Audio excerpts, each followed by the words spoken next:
താജ്മഹൽ. ഈ പേര് കേട്ടുമ്പോഴേ നമ്മുടെ എല്ലാം മനസ്സിലേക്ക് ഒരു ചിത്രം ഓടിയെത്തും അല്ലേ? വെണ്ണക്കല്ലിൽ തീർത്ത ആ പ്രണയകാവ്യത്തിന്റെ ഒരു പോസ്റ്റ് കാർഡ് ചിത്രം. പക്ഷേ ആ ചിത്രത്തിനുമപ്പുറം ഡിസൈനിന്റെ അത്ഭുതങ്ങളും അതിക്രൂരമായ ആക്രമണങ്ങളും പിന്നെ അവിശ്വസനീയമായ ഒരു അതിജീവനത്തിന്റെ കഥയുമുണ്ട്. ഇന്ന് നമ്മൾ ആ കഥയിലേക്കാണ് ഒന്നിറങ്ങിച്ചെല്ലാൻ പോകുന്നത്. നമുക്ക് ഈ ഒരു സംഖ്യയിൽ നിന്ന് തന്നെ തുടങ്ങാം. $827 മില്യൺ.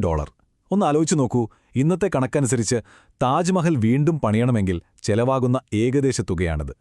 ഈ ഒരൊറ്റ കണക്ക് മാത്രം മതി ഈ സ്മാരകത്തിന്റെ നിർമ്മാണം എത്ര വലിയൊരു പ്രോജക്റ്റായിരുന്നു എന്ന് മനസ്സിലാക്കാൻ. അപ്പോ ഈ ഭീമമായ തുകയൊക്കെ ഒരു വശത്തു നിൽക്കട്ടെ. എന്താണ് താജ്മഹലിന്റെ യഥാർത്ഥ രഹസ്യം? അതിന്റെ പിന്നിലെ ആ ഒരു ബ്രില്യൻസ് എന്തായിരുന്നു? ഉത്തരം ഒളിഞ്ഞിരിക്കുന്നത് അതിന്റെ ഡിസൈനിലും ഓരോ ചെറിയ ഡീറ്റെയിലുകളിലും, അത് കടന്നുപോയ ചരിത്രത്തിലുമാണ്. നമുക്ക് ഓരോന്നായി നോക്കാം. ആ രഹസ്യങ്ങളിലേക്കുള്ള ആദ്യത്തെ താക്കോൽ എന്താണെന്നറിയോ? അതിന്റെ ഡിസൈനിലെ ആ പെർഫെക്റ്റ് ബാലൻസ് അഥവാ സിമെട്രി. നിങ്ങൾ ഏത് ആംഗിളിൽ നിന്ന് നോക്കിയാലും താജ്മഹലിന് ഒരേപോലെയുള്ള അഭംഗി കിട്ടുന്നതിന്റെ കാരണം ഈ ഒരു സന്തുലിതാവസ്ഥയാണ്. അതെങ്ങനെയാണ് അവർ സാധിച്ചെടുത്തത്? അതിന്റെ ഹൃദയഭാഗത്ത് 55 മീറ്റർ വലിപ്പമുള്ള ഒരു സമചതുര പ്ലാറ്റ്ഫോമില് തലയുയർത്തി നിൽക്കുന്ന പ്രധാന ശവകുടീരമാണ്. ഇതിൽ പേർഷ്യൻ വാസ്തുവിദ്യയുടെ സ്വാധീനം നമുക്ക് വ്യക്തമായി കാണാം. അതിന് 4 വശത്തും കാവൽക്കാരെപ്പോലെ 4 കൂറ്റൻ മിനാരങ്ങൾ. ഇത് വെറുമൊരു കെട്ടിടമല്ല, കൃത്യമായ കണക്കുകൂട്ടലുകളുടെ ഒരു ദൃശ്യാവിഷ്കാരം തന്നെയാണ്.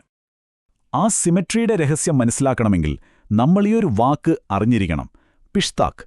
താജിന്റെ ഓരോ മുഖത്തും കാണുന്ന ആ ഭീമാകാരമായ കമാനാകൃതിയിലുള്ള പ്രവേശന കവാടങ്ങളുണ്ടല്ലോ, അതാണ് പിഷ്താക്ക്. ഈയൊരു ഡിസൈൻ എലമെന്റാണ് എല്ലാത്തിന്റെയും അടിസ്ഥാനം. ഇതിലെ ഏറ്റവും ബുദ്ധിപരമായൊരു കാര്യമെന്താണെന്നോ? ഈ ഒരൊറ്റ പിഷ്ടാക്ക് ഡിസൈൻ തന്നെ ഒരു മാറ്റവുമില്ലാതെ 4 വശങ്ങളിലും ആവർത്തിക്കുന്നു.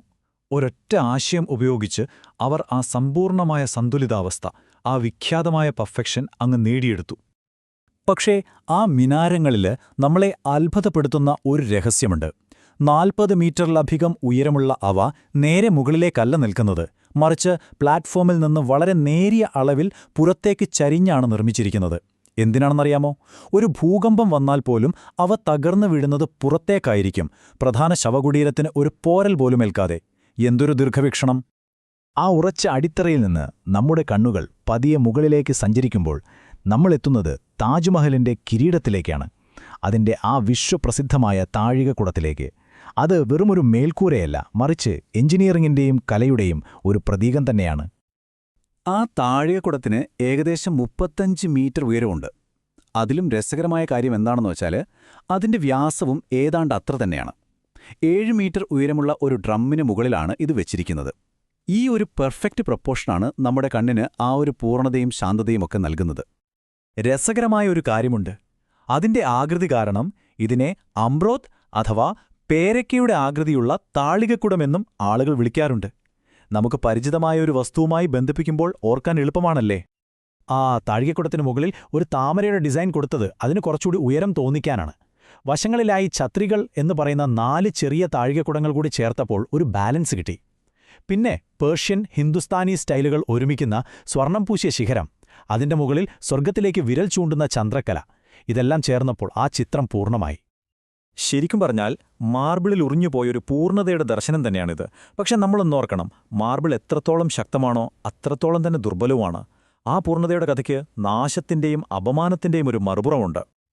അതെ, ആ അപമാനത്തിന്റെ ചരിത്രം ഭയാനകമാണ്. നിർമ്മാണത്തിന്റെ ആ മഹത്തായ കഥയിൽ നിന്ന് നമ്മളിനി നീങ്ങുന്നത് നശീകരണത്തിന്റെ ക്രൂരമായ യാഥാർത്ഥ്യത്തിലേക്കാണ്. നൂറ്റാണ്ടുകളോളം ഈ പൈതൃകം നേരിട്ടത് കടുത്ത അവഗണനയും കൊള്ളയുമായിരുന്നു. അതിന്റെ നാശത്തിന്റെ തുടക്കം 18-ാം നൂറ്റാണ്ടിലാണ്. ജാട്ട് ഭരണാധികാരികൾ വന്ന് അതിന്റെ അമൂല്യമായ വെള്ളിത്തിരയും സ്വർണ്ണക്കവചവുമെല്ലാം കൊള്ളയടിച്ചു. പിന്നീട് 1857-ലെ ലഹളക്കാലത്ത് ബ്രിട്ടീഷ് സൈനികർ അതിന്റെ ചുമരുകൾ വികൃതമാക്കി. 19-ാം നൂറ്റാണ്ടിന്റെ അവസാനമായപ്പോഴേക്കും ആ മഹാത്ഭുതം ഏതാണ്ട് പൂർണ്ണമായി നശിക്കാറായ ഒരവസ്ഥയിലായി. ബ്രിട്ടീഷ് സൈനികർ എന്താണ് ചെയ്തതെന്നറിയാമോ? അവർ വെറുതെ വികൃതമാക്കുകയായിരുന്നില്ല, മറിച്ച് അതിന്റെ ചുവരുകളിൽ നിന്ന് വിലയേറിയ കല്ലുകളും വൈഡൂര്യവും ഉളികൊണ്ട് അടർത്തി മാറ്റി. ഈ നാശനഷ്ടം എത്രത്തോളം വലുതായിരുന്നു എന്ന് ഈ വാക്കുകൾ നമ്മളെ ഓർമ്മിപ്പിക്കുന്നുണ്ട്. എന്നാൽ ആ നാശത്തിന്റെ ചാരത്തിൽ നിന്ന് പ്രതീക്ഷയുടെ ഒരു പുതിയ അധ്യായം പിറന്നു. ഏതാണ്ട് നഷ്ടപ്പെട്ടുവെന്ന് നമ്മൾ കരുതിയ ആ പൈതൃകത്തെ രക്ഷിക്കാൻ ചിലർ മുന്നോട്ട് വന്നു. ആ മഹാത്ഭുതത്തിന്റെ പുനരുത്ഥാനത്തിന്റെ കഥയാണിത്. വിരോധാഭാസമെന്നു പറയട്ടെ, രക്ഷകനായി എത്തിയത് ഒരു ബ്രിട്ടീഷ് വൈസ്രോയിയായിരുന്നു, കേഴ്സൺ പ്രഭു. അദ്ദേഹം 1908 ഒരു വലിയ പുനരുദ്ധാരണ പദ്ധതിക്ക് നേതൃത്വം നൽകി. അകത്തെ അറയ്ക്കായി ഒരു വലിയ വിളക്ക് സ്ഥാപിച്ചു. ഒപ്പം പൂന്തോട്ടങ്ങളെ ബ്രിട്ടീഷ് സ്റ്റൈലുള്ള പുൽത്തകിടികളാക്കി മാറ്റുകയും ചെയ്തു. അങ്ങനെ താജ്മഹൽ രക്ഷപ്പെട്ടു. പക്ഷേ അതിന്റെ യഥാർത്ഥ മുഗൾ പൂന്തോട്ട ശൈലിക്ക് മാറ്റം വന്നു. അങ്ങനെ താജ്മഹൽ രക്ഷിക്കപ്പെട്ടു. ഇന്ന് നമുക്ക് കാണാൻ കഴിയുന്ന രൂപത്തിൽ അത് നിലനിൽക്കുന്നുണ്ട്. പക്ഷേ ഇത് നമ്മളെ ഒരു വലിയ ചോദ്യത്തിലേക്കാണ് നയിക്കുന്നത്. മനുഷ്യൻ നിർമ്മിച്ച ഏതെങ്കിലും ഒരു സ്മാരകത്തിന് എന്നേക്കുമായി നിലനിൽക്കാൻ സാധിക്കുമോ? പൂർണ്ണതയും ദുർബലതയും ഒരുപോലെ ചേർന്ന താജിന്റെ കഥ നമ്മളോട് ചോദിക്കുന്നതും ഒരുപക്ഷെ അതാണ്.